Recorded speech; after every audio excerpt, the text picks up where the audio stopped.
शिवकेशादिपादान्तवर्णनस्तोत्रम् देयासुर्मूर्ध्निराजत्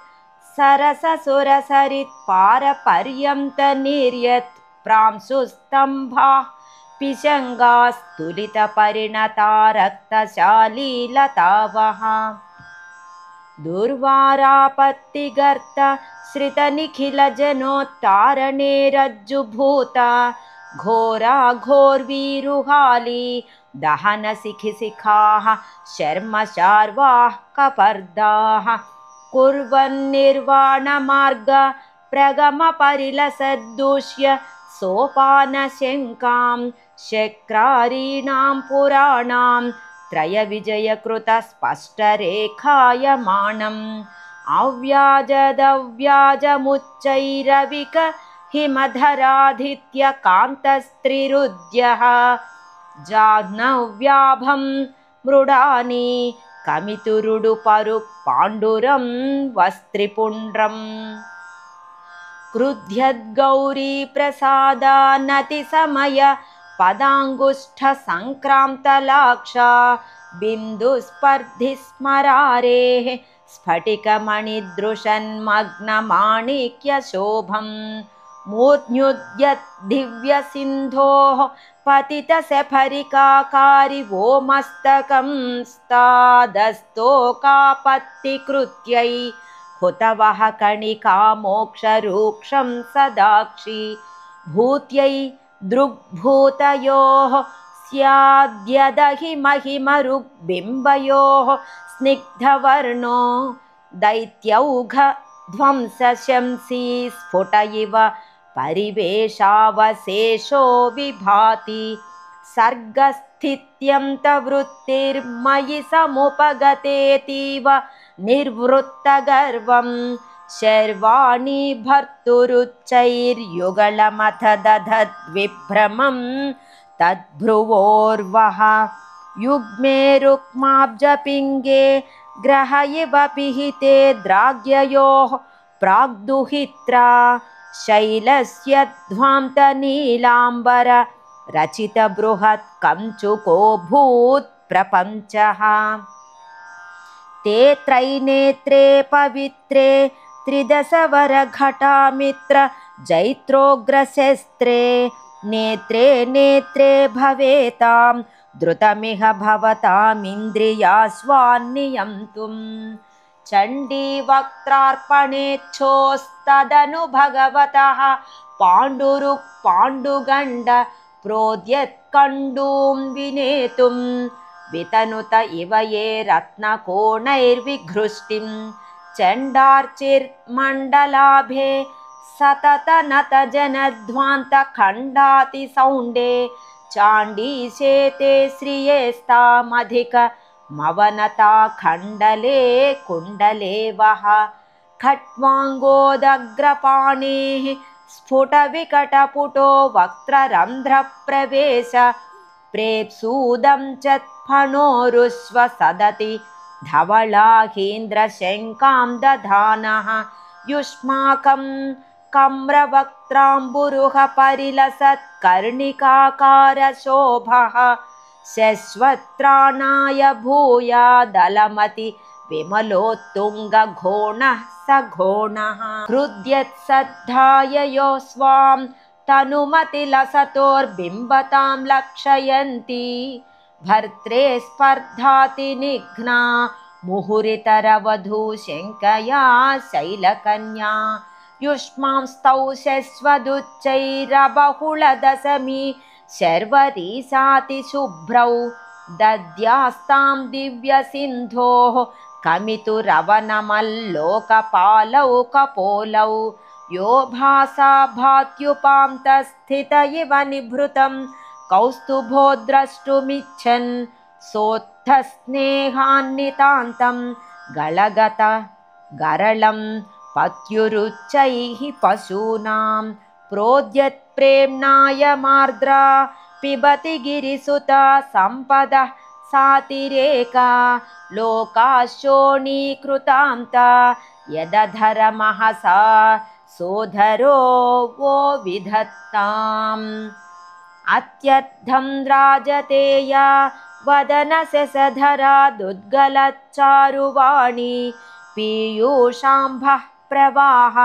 प्रसरपरिलसत्फेन बिन्वावळीव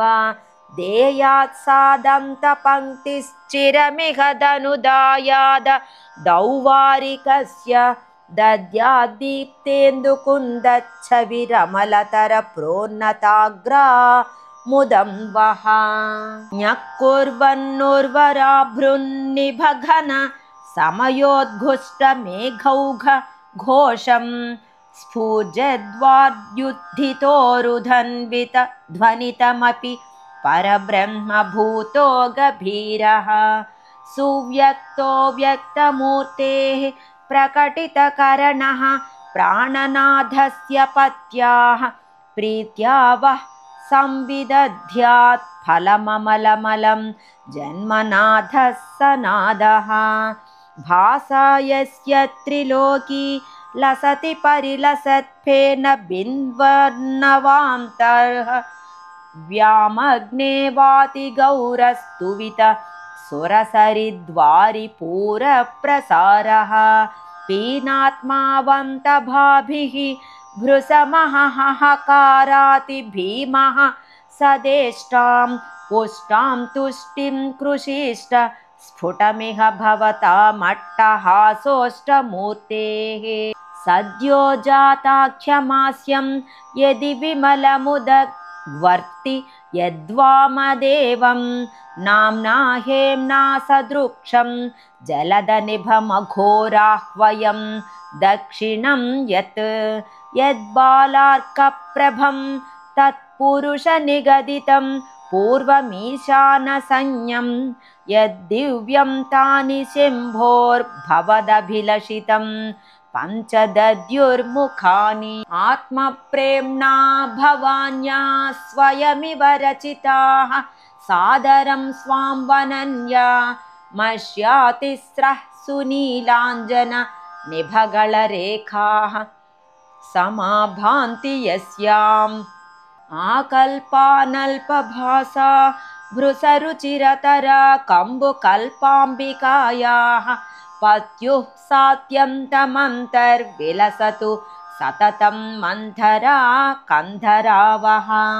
वक्त्रेन्दोर्दन्तलक्ष्म्याश्चिरमधर महाकौस्तुभस्याप्युपान्ते सोत्थानां प्रार्थयानः स्थितिमचलभुवे वारयन्त्यै निवेशं प्रायुङ्क्तैवाशिषो यः प्रतिपदममृतत्वे स्थितः कालशत्रोः कालं कुर्वन् गलं वो हृदयभयमलं क्षालयेत् कालकूटः प्रौढप्रेमाकुलाय दृढतरपरिरम्भेषु पर्वेन्दुमुख्याः पार्वत्याश्चारुचामीकर वलयपदैरङ्कितं कान्तिशाली रङ्गन्नागाङ्गदाढ्यं सततमविहितं कर्म निर्मूलयेत्तद्दोर्मूलं निर्मलं यद्रुधि दुरितमपास्यार्जितं धूर्जटेर्वः कण्ठाश्लेषार्धमाप्ता दिव इव कमितुः स्वर्गसिन्धोः प्रवाहाः क्रान्त्यै संसारसिन्धोः स्फटिकमणि महासङ्क्रमाकारदीर्घाः तिर्यग्विष्कम्भभूतास्त्रिभुवनपसतेः भिन्नदैत्ये भदेहा बाहावस्ताहरस्य द्रुतमिह निवहानं हसां संहरन्तु वक्षो दक्षद्विशोलं स्मरभरविनमद्दक्षजा क्षीणवक्षो जान्तर्निक्षिप्त शुम्भन् मलयजमिलितोद्भासि भस्मोक्षितं यत्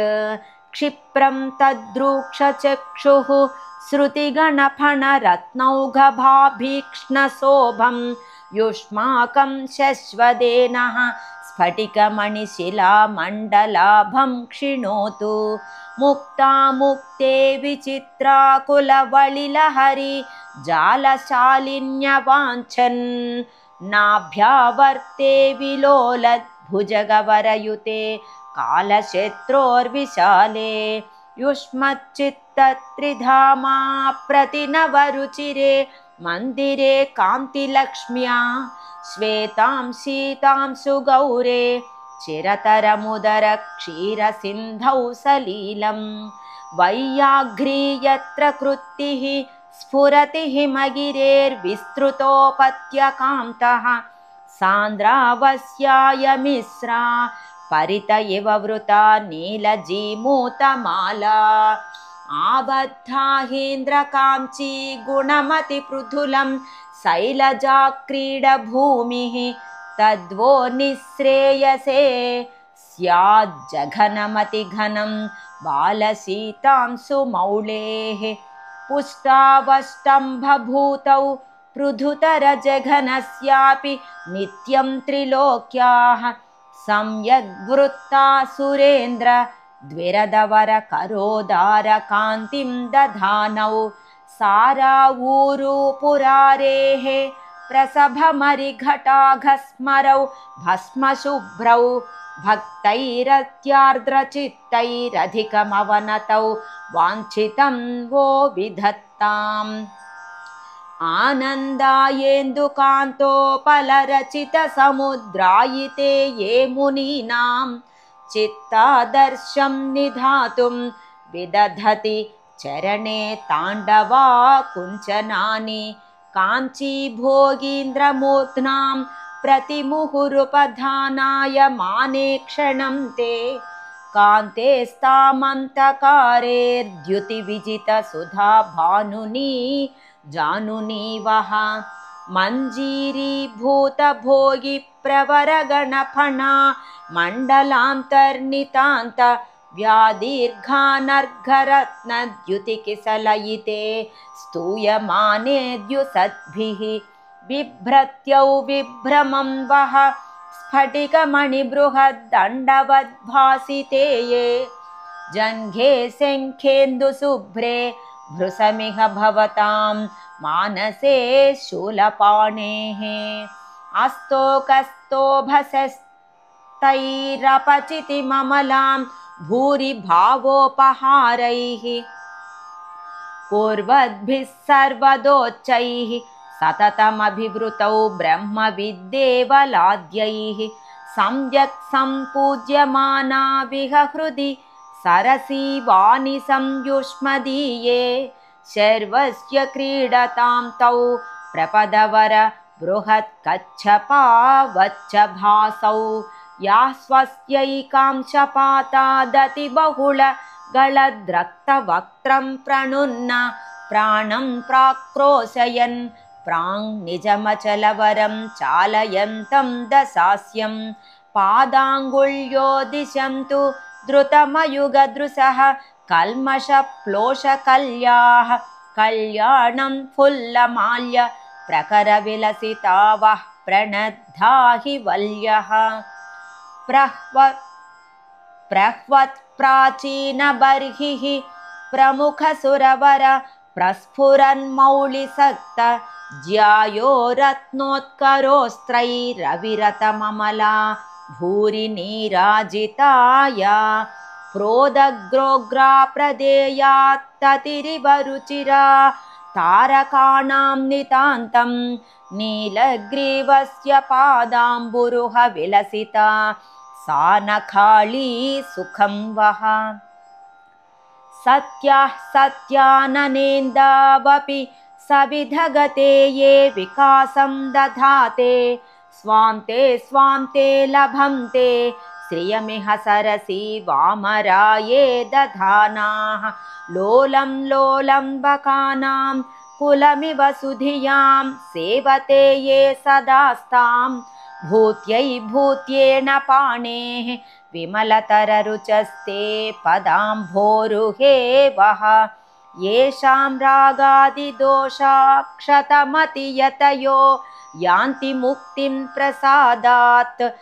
एवानम्रात्ममूर्तिद्युसदृपरिषन्मूर्ध्नि शेषायमाणाः श्रीकण्ठस्यारुणोद्यच्चरण सरसिज प्रोत्थितास्ते भवाख्यात् पारावाराच्चिरं वो दुरितहति कृतस्तारयेयुः परागाः भूम्ना यस्यास्तसीम्ना भुवनमनुसृतं यत् परं धाम धाम्नां साम्ना माम्नाय तत्त्वं यदपि च परमं यद्गुणातीतमाद्यं यच्चांहो हृन्निरीहं गहनमिति मुहुः प्राहुरुच्चैर्महन्तो माहेशं तन्महो मे महितमहरहर्मोहरोहं निहन्तु इति श्रीमदादिशङ्कराचार्यविरचितं श्रीशिवकेशादिपादान्तवर्णनस्तोत्रं सम्पूर्णम्। हरिः ओम्।